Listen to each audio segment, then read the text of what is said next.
The shrill school bell echoed through the narrow corridors of Harperville High, a small, aging school nestled in the heart of a southern town. Students shuffled lazily into room 207, their chatter fading as they caught sight of the man standing at the front of the room. Before we get into the story, comment below where in the world you are watching from today, and if you like this story, don't forget to subscribe. Mr. Carter, a tall black man in his early 40s, adjusted his tie with a calm yet firm demeanor. "Good morning, class. My name is Mr. Carter, and I'll be your history teacher this year," he said, his voice steady.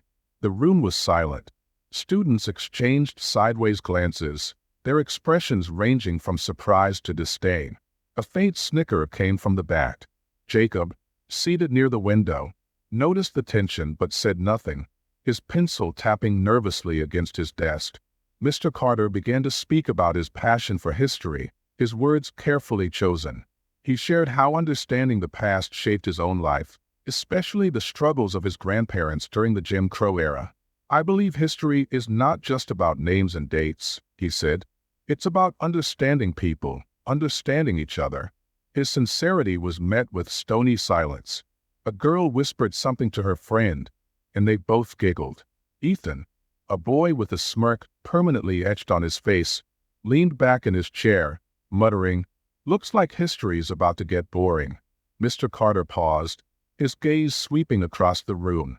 "This year," he continued, undeterred, "we'll focus on empathy, on understanding lives different from our own." Jacob, intrigued despite himself, jotted down the word empathy in his notebook. The lunchroom buzzed with activity. Jacob sat at the edge of a long table, half listening to his friends. Ethan pulled out his notebook, showing off a crude caricature he had drawn of Mr. Carter. Exaggerated lips and wild hair, with a caption reading, "Teach us, Professor Empathy." The group burst into laughter. Jacob forced a weak smile but looked away. He felt a knot in his stomach as Ethan slid the notebook closer to him. "What do you think, Jacob?" Ethan asked, eyes glinting with challenge. Jacob stammered, searching for words. He finally muttered, "I guess it's just a joke," and focused on his sandwich.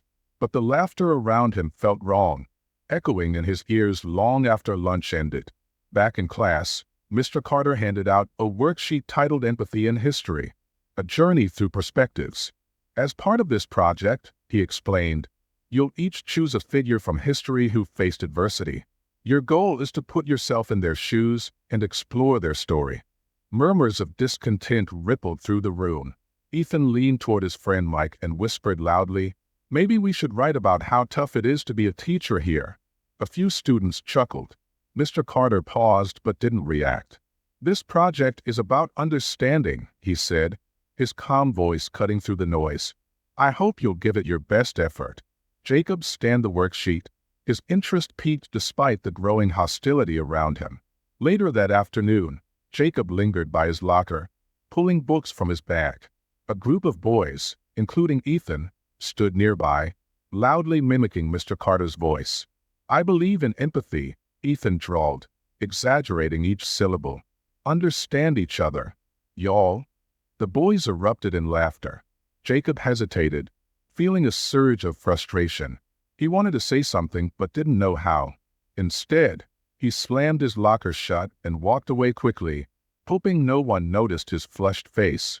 As the final bell rang, the classroom emptied quickly, students eager to leave.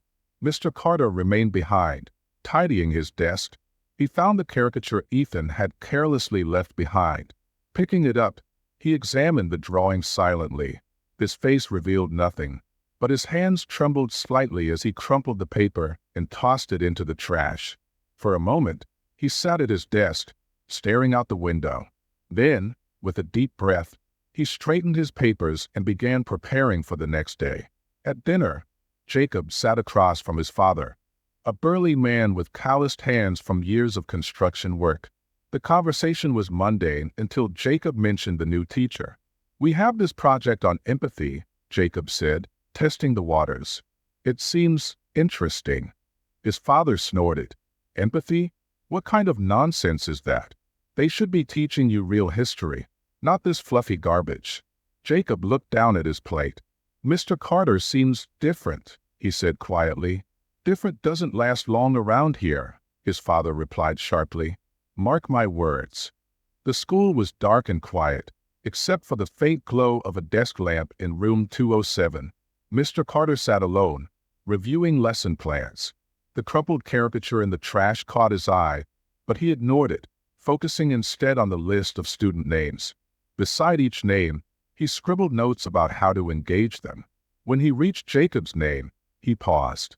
"Quiet," he wrote, "but curious." In his room, Jacob sat by the window, flipping through an old textbook. The word empathy stuck in his mind, growing louder with each passing moment. He thought of the mocking laughter, Ethan's notebook, and the quiet dignity with which Mr. Carter carried himself. Jacob picked up his own notebook and began jotting down ideas for the project. He didn't know why, but he wanted to get this one right. The next morning, as the school bus rolled down the bumpy dirt road, Jacob stared out the window. A sense of unease lingered from the day before, but so did a spark of determination. When he entered room 207, Mr. Carter greeted him with a warm, "Good morning, Jacob." For the first time, Jacob smiled back. The morning sunlight streamed into room 207, but the mood inside was heavy. Mr. Carter stood at the front, holding a piece of chalk. "Can anyone tell me why empathy is an essential part of history?" he asked, his tone encouraging. The class remained silent. Some students exchanged knowing glances, smirking. Jacob looked down at his notebook, feeling the weight of the silence. Finally, Ethan spoke, his voice dripping with mock enthusiasm. "Maybe we should feel sorry for all those people in history who didn't work hard enough." The room erupted into quiet snickers. Mr. Carter calmly set the chalk down. "Empathy isn't about pity, Ethan," he said. "It's about understanding what others have been through."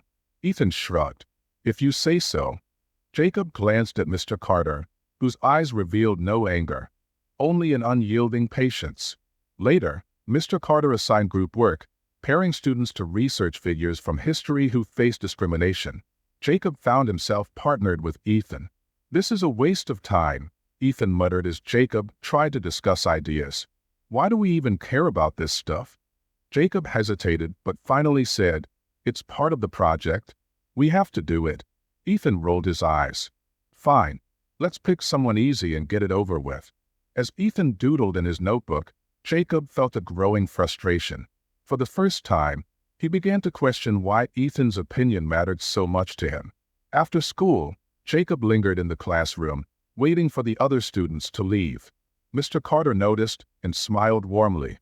"Something on your mind, Jacob?" Jacob shuffled his feet. "I wanted to ask about the project. I mean, how do you pick someone's story? How do you know who matters?" Mr. Carter leaned back in his chair. "That's a great question. Sometimes the most important stories aren't the ones we hear the most. Think about the people who've inspired you, or even someone whose struggles you don't fully understand yet." Jacob nodded, his thoughts racing. As he left the classroom, he glanced back. Mr. Carter was already gathering his materials for tomorrow, his quiet determination evident. The lunchroom was noisier than usual the next day. Ethan and his group had started a game, imitating Mr. Carter's mannerisms, laughing each time they exaggerated his calm, measured tone. "He's like a robot," Ethan joked, earning a round of laughter. Jacob sat at the end of the table, staring at his food. He wanted to tell them to stop, but the words wouldn't come. Instead, he muttered, "You guys are being stupid." "What was that?" Ethan asked, his tone sharp. "Nothing," Jacob said quickly, his face flushing. The group returned to their game, but Jacob's appetite had vanished. The following morning, Mr. Carter entered the classroom to find a crude drawing of himself taped to the blackboard. The figure was exaggerated and labeled Professor Empathy. Mr. Carter paused, his expression unreadable. Slowly, he removed the drawing, folded it, and placed it in his briefcase.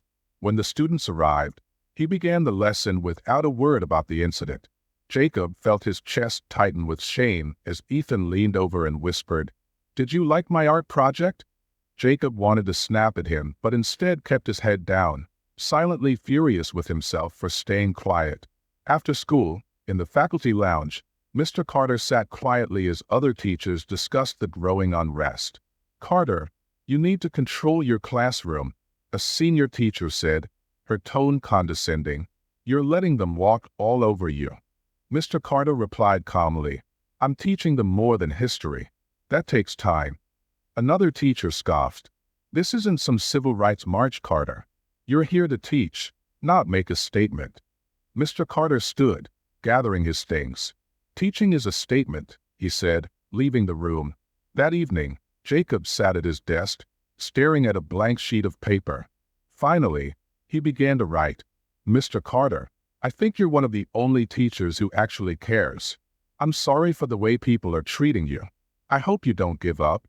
He folded the note carefully and slipped it into his backpack. The next morning, before anyone arrived, he placed it on Mr. Carter's desk and hurried out. When Mr. Carter found the note, a faint smile crossed his face. He tucked it into his briefcase, its words providing a small but much-needed reassurance. That afternoon, Mr. Carter was called into the principal's office.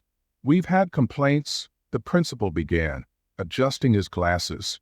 "Parents are concerned about the way you're approaching your lessons." "What concerns do they have?" Mr. Carter asked, his tone even. The principal hesitated. "They feel it's divisive. Maybe it's time to simplify the curriculum. Focus on less controversial topics." Mr. Carter's jaw tightened, but he nodded. "I'll consider it," he said, though his resolve remained firm as he left the office. At home, Jacob's father noticed his son was unusually quiet. "What's going on with you?" he asked over dinner. "Nothing," Jacob replied, pushing peas around his plate. "Is it that teacher of yours?" his father pressed. "What's his name? Carter?" Jacob hesitated. "Yeah, but what?" "You stay out of it. You hear me? Don't make trouble for yourself," his father warned, his tone harsh. Jacob clenched his fork, frustrated but too afraid to argue. Late at night, Mr. Carter sat alone in his small apartment, staring at the folded note from Jacob. His heart was heavy with the challenges of the week, but the simple words reminded him why he chose to teach. He placed the note on his desk and began planning the next day's lesson, determined to continue. It was mid-morning, and the classroom buzzed with restless energy. Mr. Carter was mid-sentence, explaining the importance of perspective in historical narratives, when a loud cough interrupted him. Ethan slouched in his chair, mimicking Mr. Carter's deliberate cadence. "Empathy means seeing life through someone else's eyes," he drawled, pausing dramatically after each word. The class erupted in laughter. Mr. Carter stopped speaking, his eyes scanning the room. "Ethan," he said, his voice calm but firm, "would you like to explain what you find so amusing?" Ethan smirked. "Just enjoying the lesson, Mr. Carter." Jacob clenched his fists under his desk. He wanted to yell at Ethan to stop, but the courage to speak up wasn't there yet. Mr. Carter resumed his lecture, ignoring the disruption, but Jacob couldn't shake the weight of his silence. The following day, during a class discussion on justice, Ethan's antics continued. Mr. Carter posed a question. "What does fairness mean to you?" Ethan leaned back in his chair, stretching his arms dramatically. "Fairness means not having to do all this work about feelings," he quipped. Several students snickered. Jacob stared at the worksheet on his desk, his pulse quickening. Finally, he blurted, "Can you just stop already? You're not funny." The room fell silent. All eyes turned to Jacob. Ethan glared at him, his expression a mix of disbelief and anger. "Relax, Jacob," Ethan said, his tone icy. "Didn't know you were so sensitive." "I'm not," Jacob said, his voice shaking. "I just think you're being a jerk."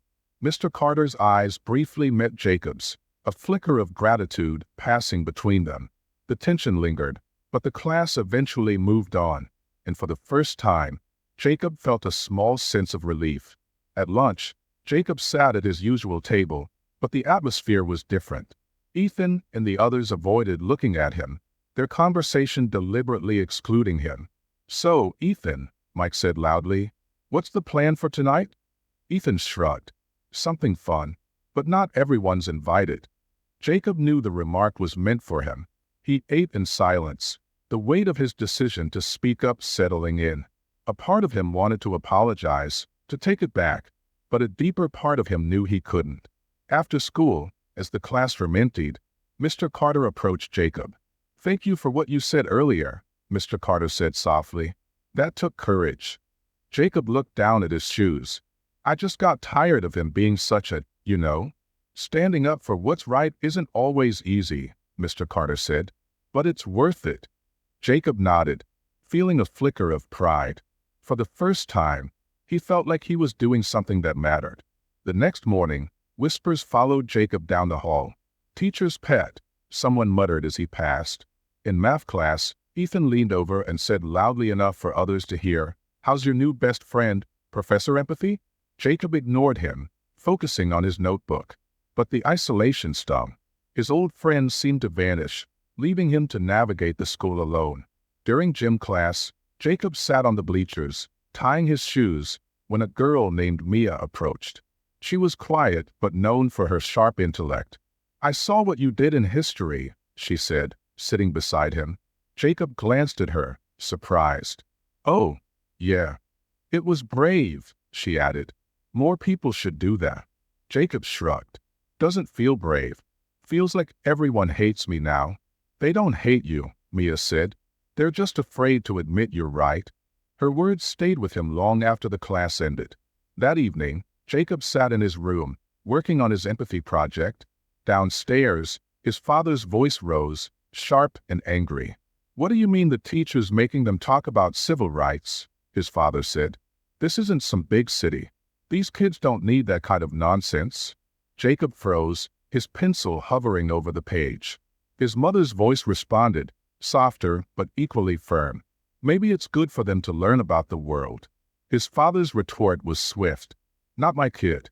I'll be having a word with the principal tomorrow." Jacob's stomach churned. He knew his father's complaint would only make things worse for Mr. Carter and for him. The next morning, Mr. Carter was called to the principal's office. The principal, a balding man with an air of perpetual stress, shuffled papers on his desk. "Mr. Carter," he began, "I've received complaints from parents about your lessons. They feel you're pushing an agenda." "An agenda?" Mr. Carter repeated, his tone neutral. "They're concerned," the principal continued, "that your focus on topics like empathy and civil rights is unnecessary. Maybe you could scale it back a bit. Stick to the basics." Mr. Carter's jaw tightened, but he nodded. "I'll take your feedback under advisement," he said, his voice calm. As he left the office, his resolve only strengthened. He wouldn't let them silence him. Jacob sat alone in the library during lunch, his project materials spread out before him. He had chosen to write about Harriet Tubman, inspired by the courage she showed in the face of danger. But doubt gnawed at him. Was he really making a difference, or was he just putting a target on his back? Mia joined him, setting her bag down with a thud. "Still working on the project?" she asked. Jacob nodded. "Trying to anyway." She leaned in, glancing at his notes. "Don't stop, Jacob. You're doing something important." Her words were a small but needed reminder. That evening, Mr. Carter sat in his apartment, reviewing his lesson plans. He unfolded Jacob's anonymous note again, reading it for the third time. A knock at the door startled him. Opening it, he found a young woman holding a clipboard. "Mr. Carter," she asked, "I'm with the local civil rights organization. We heard about the letter to the paper and the tension at the school. Is there anything we can do to help?" Mr. Carter hesitated, but then smiled. "Maybe there is." The school felt unusually quiet that morning as Mr. Carter approached room 207. He stopped short at the door, his breath catching. Someone had scrawled the words "Go home, Carter," in bold, red letters across the blackboard. A few students peeked in from the hallway, laughing under their breath. Mr. Carter straightened his shoulders and walked into the room without hesitation. Jacob, arriving moments later, froze when he saw the board. Ethan and Mike were at the back, smirking. "What's the matter, Jacob?" Ethan taunted. "Don't you like the decorations?" Without a word, Jacob grabbed a rag from the teacher's desk and began wiping away the hateful message. Mr. Carter placed a hand on his shoulder.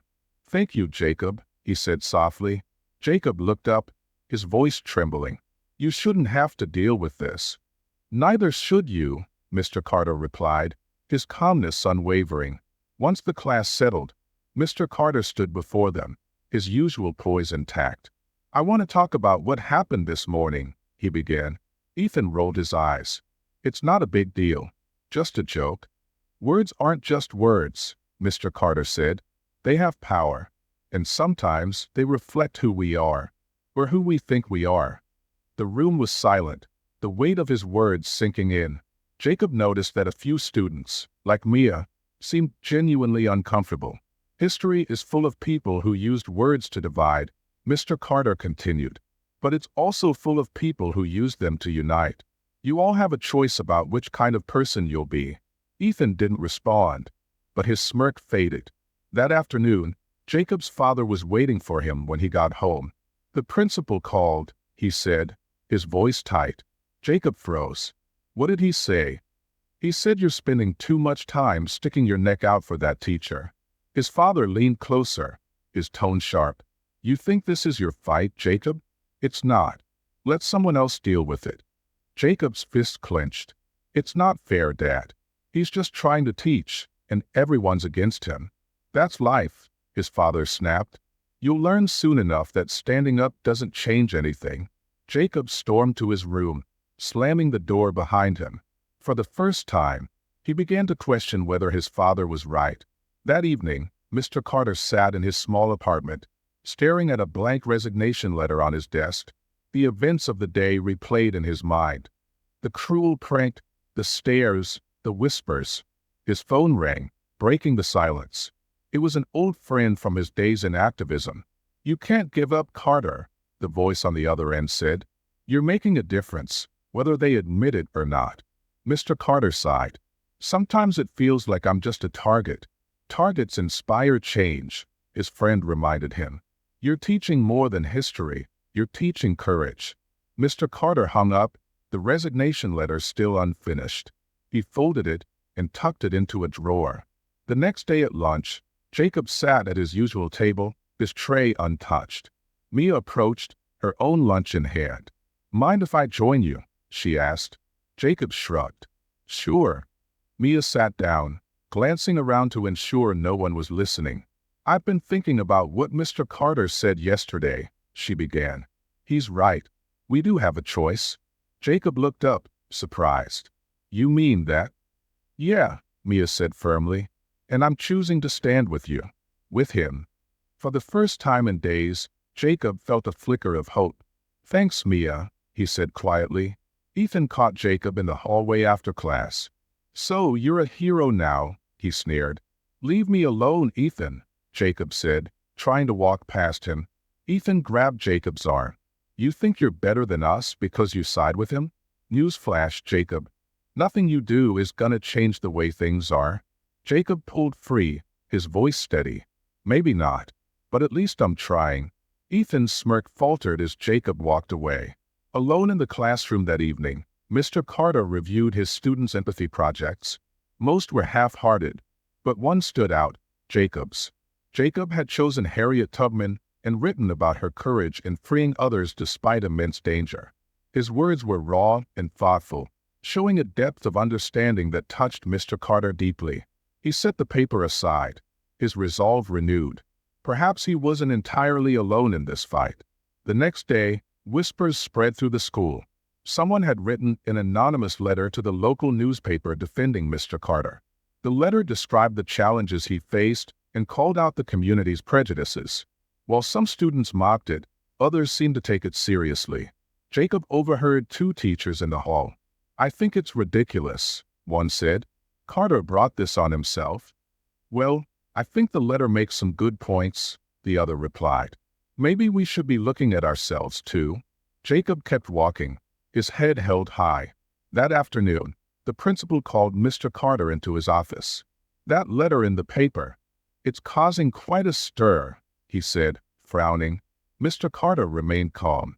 "I had nothing to do with it." "Even so, the parents are furious. They're demanding we take action." "And what action will you take?" Mr. Carter asked. The principal hesitated. "For now, Nothing. But tread carefully, Carter. You're walking a fine line. Mr. Carter left the office, more determined than ever. At the end of the day, Jacob lingered after class. "Mr. Carter?" he asked hesitantly. "Yes, Jacob? I just wanted to say, I'm glad you're here." Mr. Carter smiled, his voice soft. "So am I, Jacob. So am I." As Jacob walked home, he felt a quiet strength building inside him. For the first time, he truly believed that standing up could make a difference. The cafeteria was a cacophony of noise, but Jacob sat alone at a table in the corner, picking at his lunch. Students passed by, glancing at him with whispers and stifled laughter. "Hey, look," Ethan said loudly as he walked past with his group. "It's Jacob Carter's sidekick. Bet he's working on his next heroic speech." The comment earned a round of laughter from the group. Jacob looked down at his tray, fighting the urge to lash out. Across the room, Mia gave him a sympathetic nod, but it wasn't enough to quell the sting of rejection. After lunch, Jacob lingered after class. Mr. Carter noticed his hesitation and gestured for him to come closer. "You've been quiet lately," Mr. Carter said. "Is everything okay?" Jacob hesitated before replying. "I don't know if I can keep doing this. Everyone's against me. Even my dad's mad at me for standing up for you." Mr. Carter leaned forward, his expression serious. "Doing what's right often means standing alone, Jacob, but it also means knowing you're making a difference."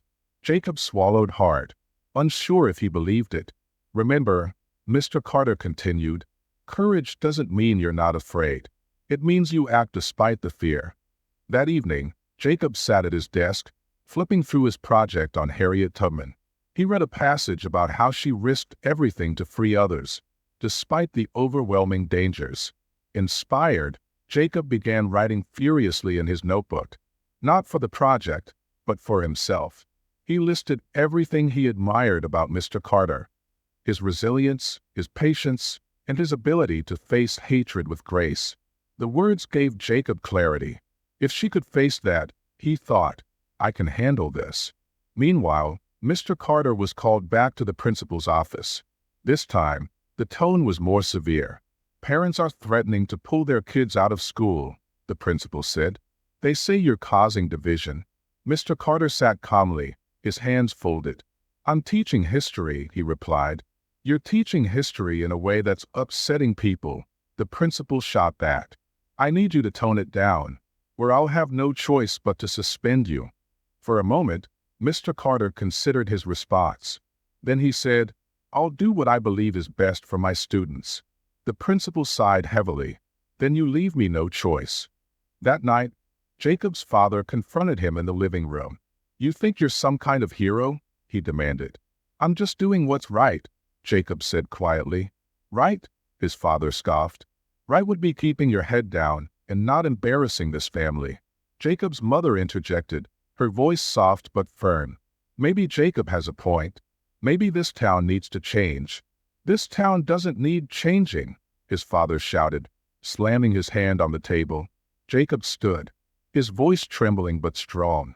"Maybe it does. Maybe that's why I have to do this." He stormed out, retreating to his room. The next day, Jacob and Mia decided to take action. They began creating small flyers that read, "Support justice.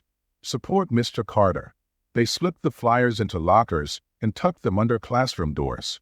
By lunchtime, whispers about the flyers had spread throughout the school. Ethan grabbed one from a desk, crumpling it in his fist. "This is stupid," he muttered, glaring at Jacob across the cafeteria. But for the first time, Jacob saw a few students nodding in agreement with the message. Later that afternoon, Jacob returned to his locker to find it vandalized. The words "traitor" and "lover of losers" were scrawled across it in permanent marker. His heart sank, and for a moment, he considered walking away from everything. But then Mia appeared, her arms crossed in defiance. "Don't let them win," she said firmly.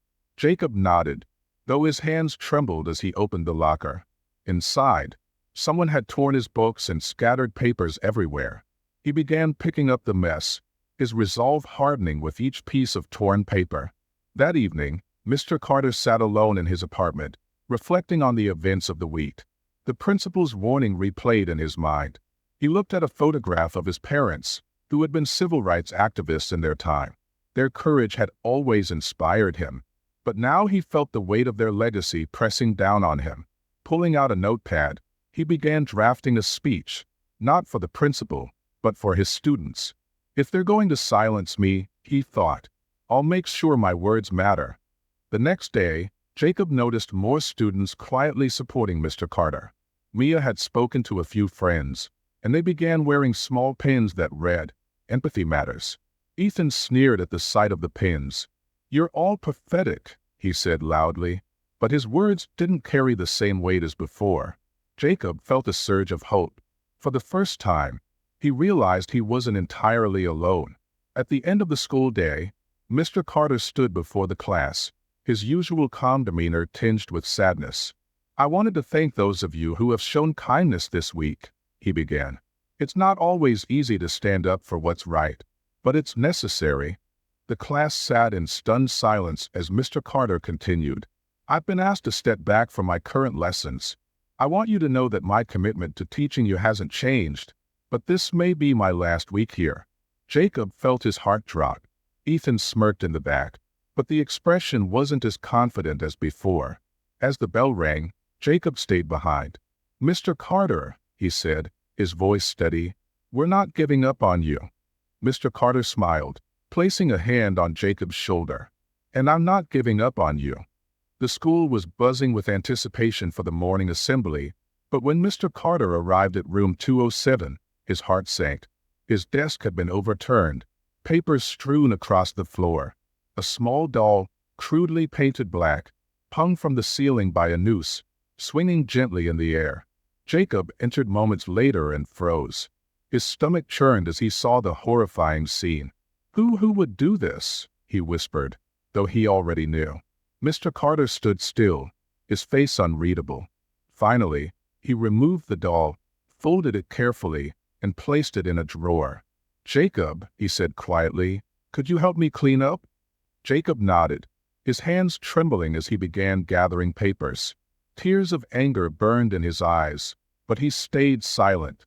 At lunch, Jacob found Ethan and his group laughing at their usual table. He stormed up to them, slamming his fist on the table. "That was you, wasn't it?" Ethan leaned back, his smirk unfazed. "What are you talking about, Jacob?" "The doll. The desk. You think this is funny?" Jacob's voice rose. Mike snickered, but Ethan raised his hands in mock innocence. "I didn't touch anything. Maybe Carter did it himself for attention." Jacob's fists clenched, but Mia appeared, placing a hand on his shoulder. "Let's go," she said softly. "They're not worth it." As they walked away, Jacob heard Ethan call after him. "You're going to ruin yourself for him, Jacob. Just watch." That evening, Mr. Carter sat in his dimly lit apartment, the doll lying on the table before him. He stared at it for a long time before picking up the phone and calling an old colleague. "I'm not sure I can keep doing this," he admitted. "You've made it this far, Carter," the voice on the other end replied. "Don't let them push you out. You're planting seeds, even if you don't see them growing yet." Mr. Carter sighed.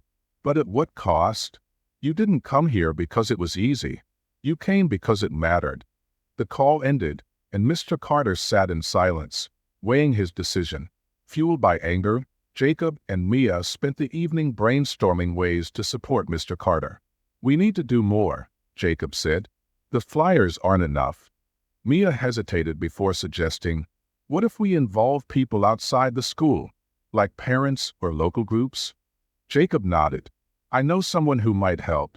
He visited his elderly neighbor, Mrs. Washington, a retired teacher who had always been outspoken about civil rights.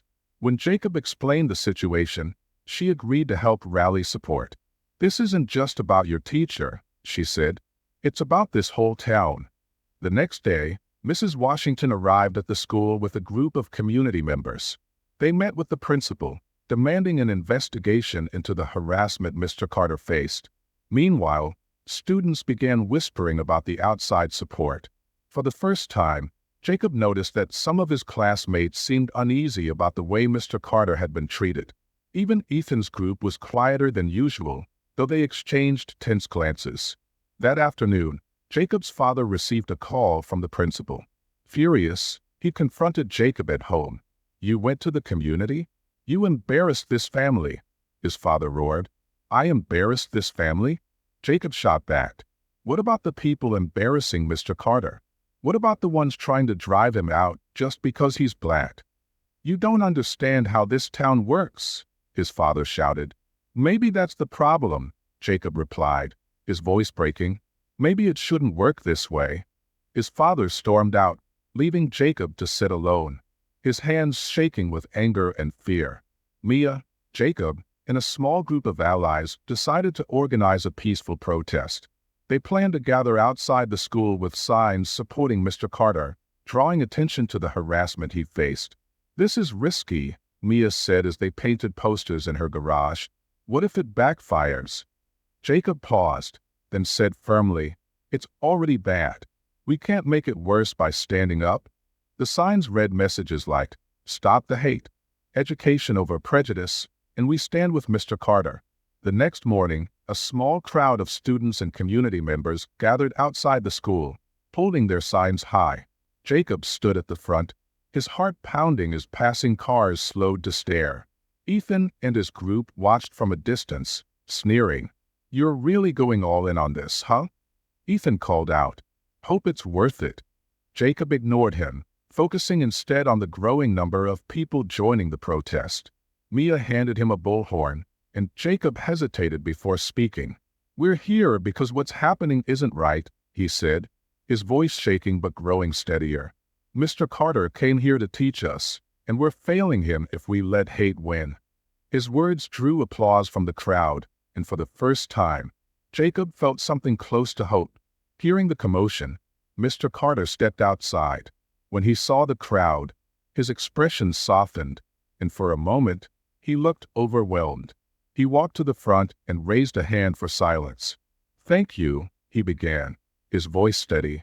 "Thank you for standing up, not just for me, but for what's right." He paused, scanning the faces before him. Education isn't just about facts and figures. It's about learning to be better, to think better, and to treat each other better. "You've shown me that my work here matters, even if it's hard." The crowd erupted into cheers, and Jacob felt a surge of pride. Inside the school, the principal watched the protest through his office window, his face pale. He called Mr. Carter in once again. "This is out of control," the principal said. "You've become a distraction." "Change is always a distraction," Mr. Carter replied calmly. The principal hesitated. "I've been ordered to place you on administrative leave until further notice." Mr. Carter nodded slowly. "If that's the price for standing up for what's right, I'll pay it." As he left the office, Mr. Carter didn't feel defeated. He felt stronger than ever, knowing the seeds he had planted were beginning to grow. The protest outside Harperville High had drawn attention far beyond the small town. Jacob sat with Mia and a few other allies in the school library the next morning, their voices hushed but determined. "Did you hear?" Mia whispered, holding up her phone. "Someone posted pictures of the protest online. A civil rights group in the city shared it." Jacob nodded, his heart pounding. "That's good, right? Maybe they can help. Or it could make things worse," another student, Claire, muttered. "You know how this town is." Jacob looked out the window, seeing the tension in the faces of students passing by. "Worse than it already is," he said quietly. In the principal's office, the atmosphere was tense. Several parents sat across from the principal, their arms crossed. "This nonsense has to stop," one father growled. "That protest is bringing all kinds of attention we don't need." "Mr. Carter needs to go," another parent demanded. "We can't have someone like him stirring up trouble in our town." The principal, sweating under the pressure, tried to calm the room. "I've placed Mr. Carter on administrative leave," he said. "That should ease tensions." "It's not enough," the first parent said. "You need to fire him." The principal promised to review the situation, though his unease grew with every word. At home, Mr. Carter sat on his worn sofa, flipping through the local paper. The protest had made the front page, though the article was far from sympathetic. Controversial teacher sparks division in Harperville, the headline read.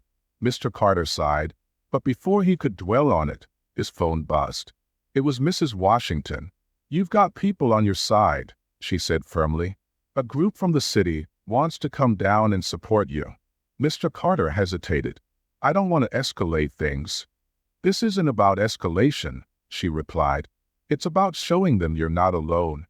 At home, Jacob found his father waiting for him, arms crossed and anger simmering just below the surface. "You embarrassed me," his father said, his voice low but sharp. "Do you know how many people at work asked me why my son was out there holding signs?" Jacob straightened his back. "Maybe they should be asking why it's happening in the first place." His father slammed a hand on the table. "You think you're smarter than everyone now? You're a kid, Jacob. You don't know how the world works." "I know enough to see it's broken," Jacob shot back, his voice shaking. The tension was palpable as Jacob's father stormed out of the room, leaving Jacob to grapple with the cost of his convictions. Over the next few days, more students began showing quiet support for Mr. Carter. Pins reading Empathy Matters appeared on backpacks and jackets. Jacob and Mia organized a meeting after school, gathering like-minded students to discuss their next steps. "We need to show the school board this isn't just about one teacher," Jacob said. "It's about the way this whole town treats people." "But what can we actually do?" Claire asked. "Get more people to join us," Mia suggested. "The louder our voices, the harder it'll be for them to ignore us." Not everyone was supportive of the growing movement. Ethan and his friends retaliated by tearing down flyers and harassing students who wore the Empathy Matters pins. During gym class, Ethan cornered Jacob in the locker room. "You're not going to win this," he sneered. "People like Carter don't belong here. Neither do people like you." Jacob stared him down, his fists clenched. "People like me," he said. "You mean people who care about doing what's right?" Ethan shoved Jacob against the lockers. "You think you're so tough now, huh?"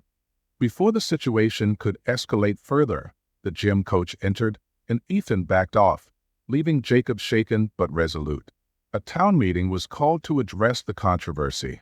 Parents, teachers, and students packed the small auditorium, the atmosphere charged with tension. Jacob sat with Mia and Mrs. Washington near the front, while Mr. Carter stood quietly to the side. The principal opened the meeting, his voice strained. "We're here to discuss the recent events at Harperville High," he began. One parent stood up, pointing angrily at Mr. Carter. "This man has turned our school into a circus." Jacob couldn't stay silent. He stood, his voice trembling but loud. "Mr. Carter hasn't done anything wrong. He's teaching us to think for ourselves, and some of you can't handle that." The room erupted into murmurs. Another student, Claire, stood up beside Jacob. "He's the best teacher we've had," she added. Mr. Carter's eyes met Jacob's, a flicker of pride passing between them.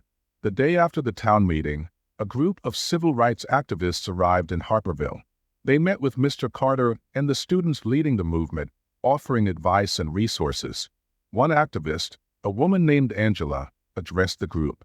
"You're fighting a hard battle," she said, "but change doesn't come easy. What you're doing here matters, even if it doesn't feel like it right now." Jacob listened intently, feeling a renewed sense of purpose. As the movement gained traction, more students and even a few teachers began openly supporting Mr. Carter. Ethan's group grew quieter, their confidence shaken by the growing opposition. In history class, Mr. Carter returned to a standing ovation from his students. Though his position was still uncertain, the show of support strengthened his resolve. "Thank you," he said simply, his voice heavy with emotion. That evening, Jacob sat down with his father again. This time, the conversation was calmer. "Why is this so important to you?" his father asked, his voice weary. "Because it's the right thing to do," Jacob said. "You always taught me to stand up for what's right, even when it's hard." His father sighed, his expression softening. "I just don't want to see you get hurt." "I'm already hurt," Jacob admitted, "but it's worth it." For the first time, his father didn't argue. Instead, he nodded, a small but significant gesture of understanding. Jacob sat with Mia, Claire, and Mrs. Washington in the library after school, the air charged with anticipation. Their plans for the peaceful protest were nearly complete. "We have over 50 people confirmed," Mia said, scrolling through her phone. "Students, parents, and even a few folks from the city are joining." Jacob nodded, though the weight of the responsibility sat heavily on his shoulders. "This has to go perfectly," he said. "If anything goes wrong, it could ruin everything for Mr. Carter." Mrs. Washington placed a reassuring hand on his shoulder. "You've done more than anyone could ask, Jacob. Whatever happens, you've already made an impact." The next morning, the principal pulled Jacob aside as he entered the school. "I heard about your plans for tomorrow," the principal said, his tone firm. "Let me make something clear. Any disruption to school property or classes, and there will be consequences." "It's a peaceful protest," Jacob said, standing his ground. "We're not breaking any rules." The principal sighed. "You're walking a fine line, Jacob. Think carefully about how far you want to push this." Jacob met his gaze, unflinching. "We already have." In the hallway, Ethan caught up to Jacob. "Still playing the hero, huh?" he sneered. Jacob kept walking, but Ethan grabbed his arm. "You think you're making a difference? This town isn't going to change, no matter how many people hold signs." Jacob yanked his arm free. "Maybe it won't," he said, his voice steady. "But I'd rather try and fail than do nothing, like you." For the first time, Ethan seemed taken aback. He muttered something under his breath and walked away. That evening, Mr. Carter prepared his classroom for what could be his final lesson. He arranged the desks in neat rows, dusted the chalkboard, and placed a single sheet of paper on each desk. The paper contained one question: "What does courage mean to you?" As he worked, he thought about the protest and the risks Jacob and the others were taking. Despite the uncertainty, he felt a deep sense of gratitude. "Maybe they'll do what I couldn't," he thought. The next morning, the school's front lawn filled with people holding signs and banners. Messages like "Education over hate" and "We stand with Mr. Carter" were held high, their bright colors standing out against the dreary gray sky. Jacob stood at the front, holding a megaphone. His voice was steady, though his hands trembled slightly. "We're here to show that hate has no place in our school or our town," he said. Mia stepped forward, leading the group in a chant: "Justice, equality, empathy." Students watched from classroom windows, some cheering, others whispering nervously. Ethan and his group stood at the edge of the crowd, their faces unreadable. As the protest gained momentum, a small group of angry parents arrived, shouting over the chants. "You're ruining this school," one woman yelled. "Get out of here." The protesters remained peaceful, holding their ground. Mrs. Washington moved to the front, her voice firm but calm. "We're exercising our right to speak. You can shout all you want, but we're not leaving." The parents grumbled but didn't leave. Jacob glanced at Mia, who gave him a reassuring nod. 2 police cars pulled up to the school, and officers stepped out, their expressions neutral. The crowd grew quieter, tension thick in the air. One officer approached Jacob. "What's going on here?" "It's a peaceful protest," Jacob explained. "We're not blocking the entrance or breaking any rules." The officer nodded. "As long as it stays that way, you're fine. But if it gets out of hand—" "It won't," Jacob assured him, though his heart pounded. From a distance, Mr. Carter watched the protest unfold. Finally, he stepped outside, walking toward the crowd. When the protesters saw him, they cheered. Jacob handed him the megaphone, and Mr. Carter hesitated before speaking. "Thank you," he began, his voice steady but filled with emotion. "Thank you for standing up, not just for me, but for what's right. You've reminded me that change is possible, even when it feels impossible." He paused, scanning the crowd. "History isn't just something we study. It's something we create. And today, you're creating it." The crowd erupted in applause, and Jacob felt a surge of pride. As the protest continued, more students joined in. Some teachers, hesitant at first, stepped outside to watch. Mia handed a pen to one of her classmates. "Join us," she said. The classmate hesitated, then pinned it to their jacket. Slowly, others followed, their courage growing as the crowd grew larger. Even some of Ethan's group seemed unsure, their confidence wavering. As the protest wound down, Jacob stood with Mia and Mr. Carter, surveying the scene. Though the crowd began to disperse, the impact was undeniable. "Do you think it worked?" Mia asked. "It's a start," Mr. Carter said. "Change doesn't happen overnight, but this is how it begins." Jacob felt a flicker of hope as they walked back into the school, knowing the fight wasn't over but feeling stronger than ever. The school board convened in the town's small, austere council hall. The room was packed, with standing room only. Parents, teachers, students, and even community members who had joined the protest filled the seats, their faces a mixture of determination and anger. Jacob sat with Mia and a group of their peers in the front row. Mr. Carter, calm but visibly tired, sat a few rows behind them, flanked by Mrs. Washington and a few supportive parents. The head of the school board, a stern woman in her 60s, called the meeting to order. "We are here to discuss the recent events at Harperville High and determine the appropriate course of action regarding Mr. Carter's future employment." A parent immediately stood. "We don't need this man in our school," she said. "He's causing division." Another parent countered, standing quickly. "Division? Or are you just upset that he's teaching our kids to think for themselves?" The room erupted into murmurs, the tension thick and palpable. When the board opened the floor for public comments, Jacob stood, his hands trembling as he approached the podium. His classmates whispered nervously, and his father, seated near the back, watched him with a hard, unreadable expression. "Mr. Carter hasn't done anything wrong," Jacob began, his voice shaking but growing stronger with each word. "All he's done is teach us to see the world differently, to understand people who aren't like us. Isn't that what education is supposed to do?" He paused, scanning the room. "You say he's causing division, but the truth is that division was already here. He's just making us see it. And that's not wrong. It's necessary." For a moment, the room was silent. Then Mia stood, clapping loudly. Slowly, others joined her, and the applause grew. Jacob stepped back, his heart pounding, and glanced at Mr. Carter, who gave him a small, grateful nod. The applause had barely died down when Ethan's father stood. "This isn't about teaching history," he said, his voice booming. "This is about pushing an agenda. This man doesn't belong in our school or our town." Others murmured in agreement, and the energy in the room shifted. Another parent stood. "Why are we letting outsiders influence what happens in Harperville? We don't need people like him telling us how to raise our kids." The words stung, and Mr. Carter sat quietly, his expression calm but his hands clenched tightly in his lap. Mia stood next, her voice clear and confident.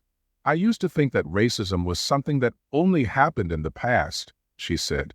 "But then I saw what happened to Mr. Carter, and I realized it's still here, in our town, in our school. Ignoring it won't make it go away." She held up her Empathy Matters pin. "Mr. Carter gave us the courage to speak out. And if that's an agenda, then it's the kind of agenda we need." The crowd was split. Half erupted in applause, while others muttered angrily. Finally, the head of the board turned to Mr. Carter. "Would you like to address the room before we deliberate?" Mr. Carter stood, walking to the podium with quiet dignity. The room grew silent as he began to speak. "When I came to this school, I knew it wouldn't be easy," he said. "But I came anyway, because I believe in education. I believe in teaching students not just facts and dates, but how to think critically, how to empathize, how to grow into better people." He paused, his voice steady. "I don't expect everyone to agree with me, but I ask you this. If teaching these things causes division, isn't that a sign of how much we need them?" His words hung in the air, the silence heavy with emotion. The school board retreated to a small side room, leaving the crowd to wait anxiously. Jacob sat beside Mia, his hands clenched tightly in his lap. "What if it doesn't work?" he whispered. Mia placed a hand on his shoulder. "Then we keep fighting." Minutes felt like hours as the murmurs in the room grew louder. Finally, the board members returned, their expressions grave. The head of the board cleared her throat. "After much deliberation, we have decided that Mr. Carter will retain his position as a teacher at Harperville High." The room erupted. Cheers and applause filled the air, though they were quickly met with angry shouts from those who opposed the decision. Jacob stood, clapping loudly, his face breaking into a wide smile. Mr. Carter remained calm, but gave a slight bow of his head in gratitude. Though the decision was a victory, the backlash was immediate. Angry parents threatened to pull their children from the school, and several teachers openly criticized the board's decision. Ethan confronted Jacob in the parking lot after the meeting. "You think you won?" he spat. "This isn't over." Jacob stood his ground. "Maybe not, but it's a start." Ethan sneered but walked away, his confidence shaken. The next morning, Mr. Carter entered room 207 to find it filled with students wearing Empathy Matters pins. Jacob stood at the front of the room, smiling nervously. "We wanted to show you that we're with you," he said. Mr. Carter's voice was thick with emotion as he replied, "Thank you, all of you. This means more than you know." As the school day ended, Jacob and Mr. Carter walked out together. "You did this," Mr. Carter said quietly. "You gave them the courage to stand up." Jacob shook his head. "You gave it to us first." They stood in silence for a moment, watching as students filed out of the building, their heads held high. For the first time, Jacob felt a sense of peace. The fight wasn't over, but they had taken a stand, and that was enough. The weeks following the school board's decision were a whirlwind. While Mr. Carter's position was secure, the school remained divided. Some students openly supported him, proudly wearing Empathy Matters pins, while others mocked them or whispered hateful comments. Jacob noticed the shift in the air as he walked to class one morning. A group of students, led by Ethan, scowled as he passed, but they no longer confronted him. Instead, their voices were quieter, their actions more subdued. "Seems like they're finally backing off," Mia said, falling into step beside him. "Or waiting for another chance," Jacob replied, though his tone was more hopeful than it had been in weeks. Mr. Carter began class that day with a single question on the board. "What kind of legacy do you want to leave behind?" He turned to the students, his expression thoughtful. "History isn't just something we study. It's something we create every day through our actions. So, I want you to think about this question, not just today, but always." Jacob raised his hand.